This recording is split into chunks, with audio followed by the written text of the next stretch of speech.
Soalan 24. Nak tanya tak? Tuan Speaker, soalan saya nombor 24. Memang nak tanya. Terima kasih Datuk Speaker dan pendiri Yang Berhormat Wakil Rancang. Yang Berhormat, faktor perubahan iklim ataupun climate change factor merupakan satu parameter yang kini diambil kira semasa penyediaan simulasi reka bentuk hidrolik sewaktu fasa reka bentuk awalan sebelum sesuatu konsep mitigasi banjir dipilih untuk direka bentuk terperinci selanjutnya. Kaedah nature-based solutions tidak diguna pakai secara direct ataupun langsung.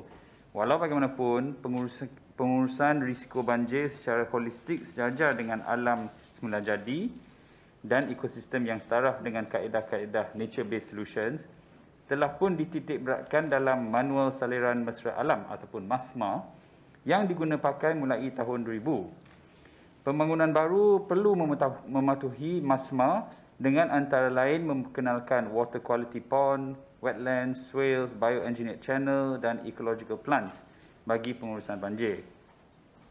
Lagi satu kaedah yang dititik beratkan adalah upstream water retention sebagai alternatif kepada kaedah yang lazim iaitu untuk sekadar menaik taraf parit atau sungai di kawasan hilir semata-mata. Contohnya projek high impact RTB Sungai Penguatang Rawa yang kini kita mereka bentuk semula dengan menggunakan pakai kaedah upstream water retention agar kita dapat menjimatkan kos pengambilan tanah selain daripada menyelesaikan isu banjir. Pada masa kini, pihak Jabatan Pengairan dan Saliran Negeri Pulau Pinang sebagai usaha dalam pengurusan banjir yang holistik sedang melaksanakan pembinaan kolam takungan banjir Alma di SPT serta dalam proses perolehan kerja untuk melaksanakan projek mitigasi banjir dui fungsi yang mengoptimumkan penggunaan kawasan lapang dengan komponen mitigasi banjir di Solok Van Prah dengan kerjasama MBBP. Jadi pelbagai kaedah-kaedah yang berhormat yang kita guna, ada yang ada mempunyai ciri-ciri nature-based solutions, ada yang kita guna kaedah sekarang ni lebih kepada menakung air di kawasan upstream daripada hanya fokus kepada menaik taraf parit dan sungai. Terima kasih Yang Berhormat. Terima kasih. Soalan tambahan, Tuan Speaker. Okay, memenangkan salah satu komponen visi Penang 2030 ialah menjadikan Pulau Pinang sebagai sponge city. So, adakah kerajaan bercadang untuk menambah baik kaedah pembinaan yang lebih mesra alam daripada grey to green? Seperti menukar balik sungai yang telah dikonkritkan kepada yang asal serta menggunakan bioswale untuk mengurangkan sisa pencemaran sebelum air itu dialirkan ke kolam takungan. Terima kasih.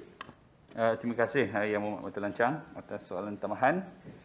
Yang Berhormat, agensi kerajaan sememangnya menyahut dan menyokong gagasan Penang 2030 yang memberi tumpuan kepada perancangan projek bercirikan hijau, khususnya bagi projek-projek baru tertakluk kepada keadaan dan juga ruang tapak. Cadangan Yang Berhormat iaitu menggunakan kaedah grey to green, iaitu contohnya menukar balik sungai yang telah pun dikonkritkan kepada keadaan asal serta menggunakan bioswale. Ini sebenarnya satu idea yang baik dan sejajar dengan konsep nature-based solutions.